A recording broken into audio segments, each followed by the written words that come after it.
Ils ont juré fidélité à Dieu, mais dans l'ombre. Ils servaient un autre maître, l'an de grâce.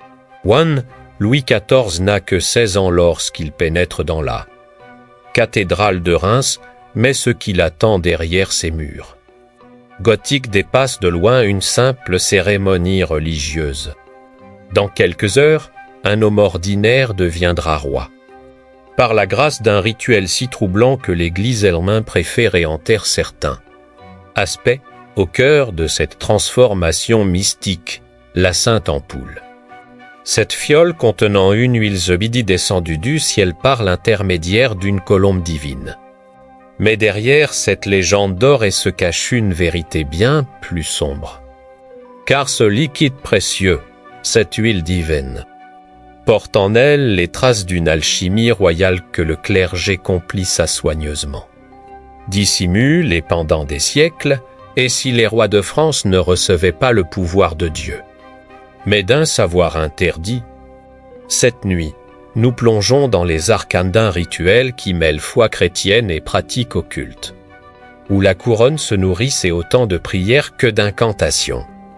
Une cérémonie si puissante qu'elle a survécu à la chute de la monarchie. Elle-même, abonnez-vous pour ne pas manquer ce que l'histoire a voulu enterrer sous la couronne. Chapitre 1. Le pouvoir sacré des rois dans le silence feutré de Reims. Chaque pierre semble imprégnée d'un mystère millénaire.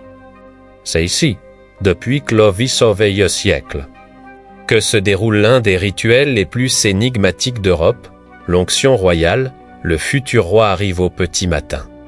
Après une nuit de jeûne et de purification. Il ne porte encore que de simples vêtements blancs, symbole de son humanité fragile. Mais dans quelques heures, il revêtira le manteau d'Herminée et la couronne de Charlemagne. Entre ces deux états, un seul geste, l'onction avec le Saint-Crème, l'archevêque de Reims s'approche alors de la Sainte Ampoule. Cette relique mystérieuse conservée dans un reliquaire d'or. La légende raconte qu'elle fut apportée par une colombe divine lors du baptême de Clovis. Une histoire charmante. Pour les esprits simples, car cette huile n'a jamais diminué en près de 1000 ans d'utilisation. Miracle divin ou manipulation savamment orchestrée, les alchimistes de cour connaissaient des secrets que nos chimistes modernes peinent encore à percer. L'onction elle-même suit un protocole d'une précision troublante. 7 points précis sur le corps du roi, le sommet du crâne. La poitrine, entre les épaules, sur les épaules, aux jointures des bras. Chaque geste accompagné de formules latino-consonances étrangement proches des incantations hermétiques, et soudain. Sous les voûtes gothiques résonne cette phrase lourde de sens. Ungatur rexistoleo sanctifique, que ce roi soit oint de l'huile sanctifiée. Mais sanctifié par qui? Par quoi? La réponse pourrait bien vous surprendre, car à cet instant précis, quelque chose d'ineffable se produit. Les témoins parlent d'une lumière d'or et qui semble émaner du corps royal, d'une transformation visible à l'œil nu. Le roi n'est plus un homme, il devient l'intercesseur entre le terrestre et le divin. Un être à mi-chemin entre l'humain et...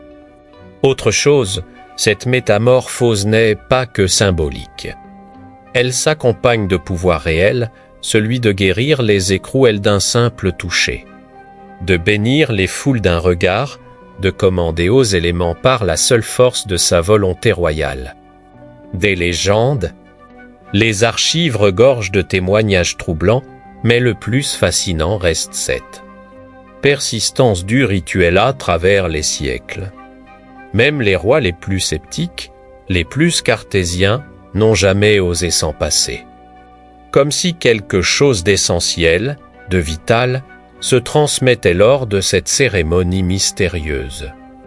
Chapitre 2. Un rituel plus magique que cacheretien gratter le vernis d'or et de la tradition. Et vous découvrirez que l'onction royale française puise ses racines dans des pratiques bien antérieures au christianisme. Les druides gaulois connaissaient déjà ces rituels de transformation par l'huile consacrée. les alchimistes byzantins avaient perfectionné l'art de ces métamorphoses mystiques. Analysons ce fameux Saint-Crème de plus près, sa composition officielle. De l'huile d'olive mélangée à du baume. Mais les véritables ingrédients demeurent un secret jalousement gardé par une lignée d'initiés. Les archives vaticanes mentionnent discrètement des additifs spéciaux préparés par des conseillers en substance. Sacrés, ces conseillers n'étaient autres que les héritiers des anciens mages de cour, camouflés sous des titres ecclésiastiques rassurants. Ils maîtrisaient l'art subtil de la distillation, savaient extraire des plantes leurs quintessences les plus pures, connaissaient les correspondances secrètes entre les astres et les métaux. Rituel lui-même trahit ses origines non chrétiennes. Ces 70 points d'onction correspondent exactement aux chakras de la tradition orientale, au centre énergétique que les hermétistes européens avaient redécouvert par leur contact avec les sages arabes. Coïncidence? Peu probable, plus troublant encore, le timing de la cérémonie. Toujours au lever du soleil, lorsque les influences cosmiques sont les plus favorables selon les traités d'astrologie. L'archevêque consulte discrètement un astrolabe avant de débuter l'onction. Les candélabres forment des pentagrammes parfaits autour de l'autel. Le hasard n'existe pas dans l'art royal, les formules latines et femmes cachent un double sens.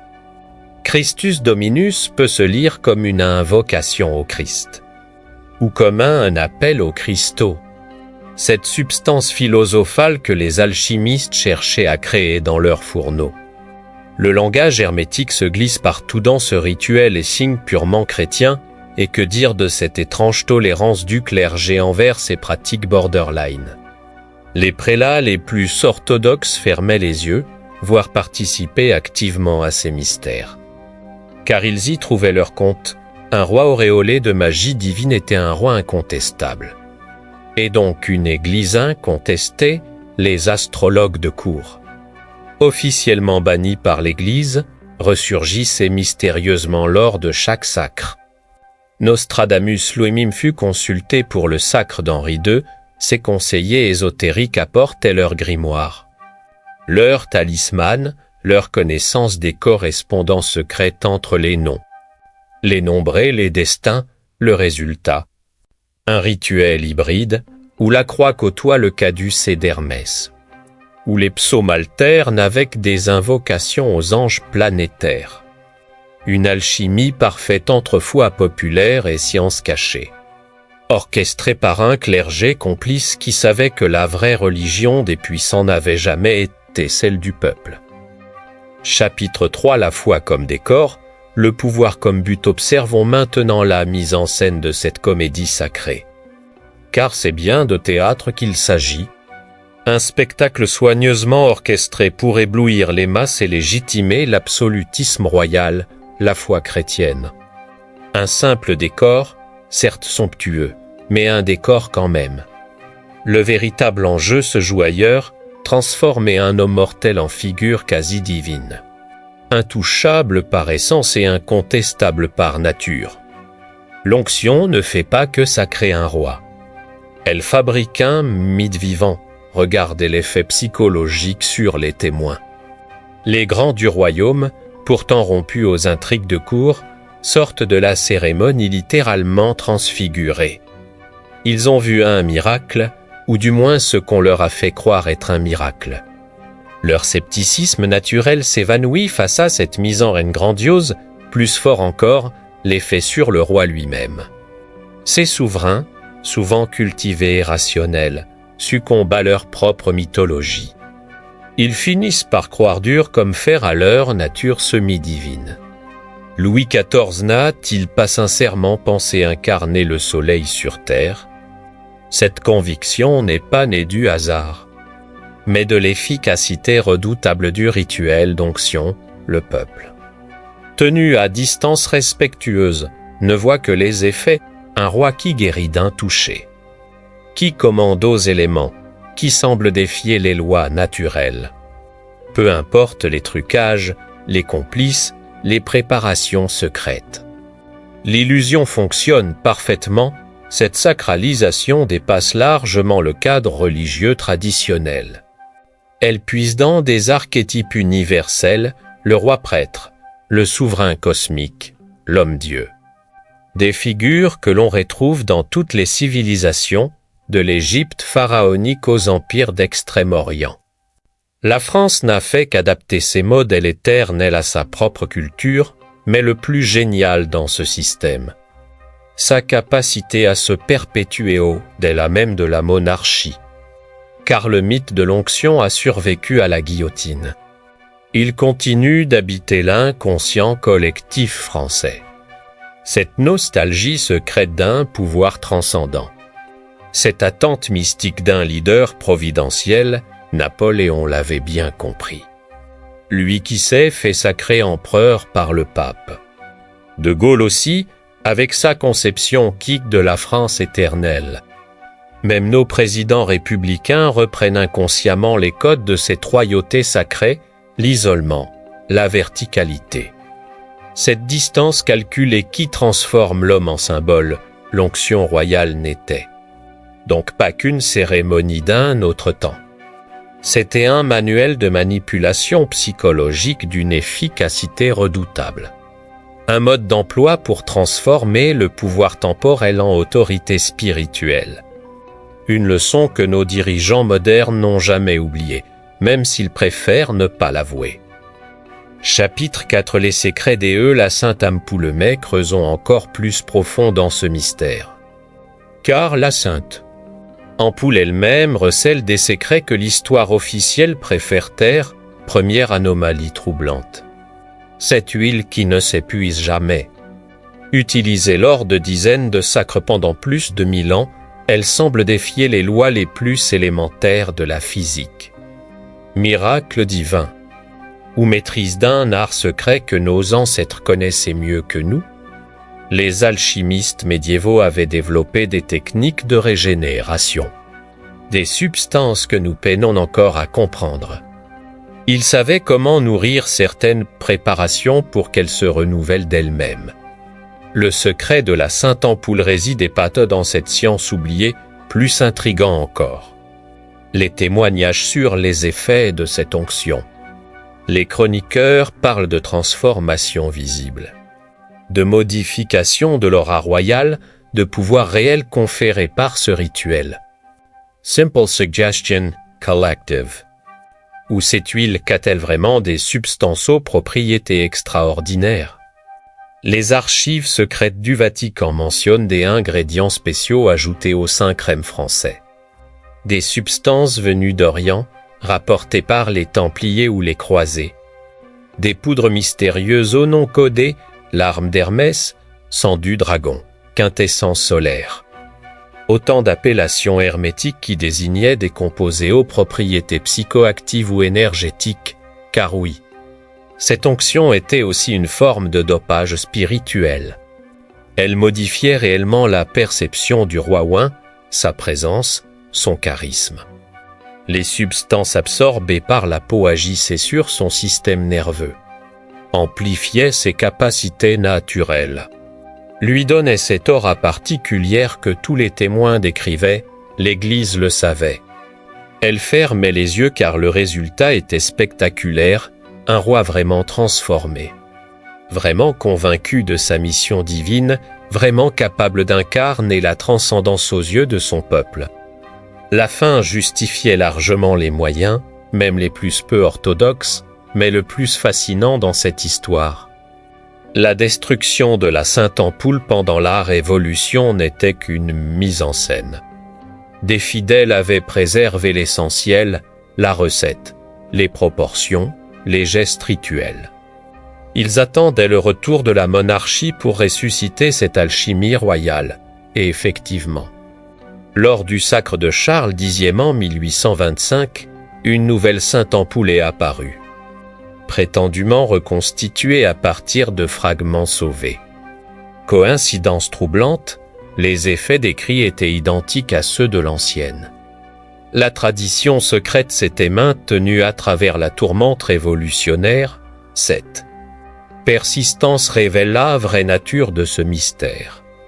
L'onction royale n'était pas qu'un rituel, mais un véritable système de transformation psychospirituelle. Une technologie sacrée transmise de génération en génération par des initiés qui en maîtrisaient parfaitement les rouages. Alors, où nous mène cette plongée dans les arcanes du pouvoir royal français? À une question vertigineuse, ce rituel millénaire vise-t-il vraiment à honorer Dieu? Ou à manipuler les hommes? La réponse nous crève les yeux. L'onction royale était un chef-d'œuvre de manipulation psychologique. Un système de légitimation du pouvoir absolu d'une redoutable efficacité. Elle mêlait habilement foi populaire et science secrète. Théologie officiellante pratique hermétique. Pour créer cette fiction si puissante qu'elle continue de hanter notre inconscient. Collectif, ces rois de France n'étaient pas plus divins que vous et moi. Mais ils avaient compris, avec leurs conseillers ésotériques, comment utiliser les archétypes universels du pouvoir sacré. Comment transformer un mortel en symbole vivant, un homme en mythe incarné, l'Église complice. Bien sûr, car elle y trouvait son compte. Un roi auréolé de transcendance garantissait l'ordre établi et sa propre position dominante. La vraie religion des puissants n'a jamais été celle qu'il prêchait au peuple. 7. Le son résonne encore aujourd'hui. Nos démocraties modernes ont beau prétendre avoir brisé ces chaînes mystiques. Elles continuent de reproduire les mêmes schémas. L'isolement présidentiel, la verticalité du pouvoir. Cette mise à distance calculée qui transforme l'élu en figure quasi sacrée, car au fond, nous n'avons jamais cessé d'attendre notre roi providentiel, notre sauveur oint par une grâce supérieure. L'onction a disparu, mais sa magie opère encore dans les urnes et les sondages, la couronne est tombée, mais le sortilège perdure. Et peut-être est cela la plus grande réussite de ce rituel interdit. Avoir gravé si profondément dans l'âme française cette nostalgie du pouvoir. Transcendant qu'aucune révolution n'a pu l'effacer, vous pensez que l'Église n'a jamais menti. Ce que vous allez entendre dans la vidéo suivante risque de vous faire douter.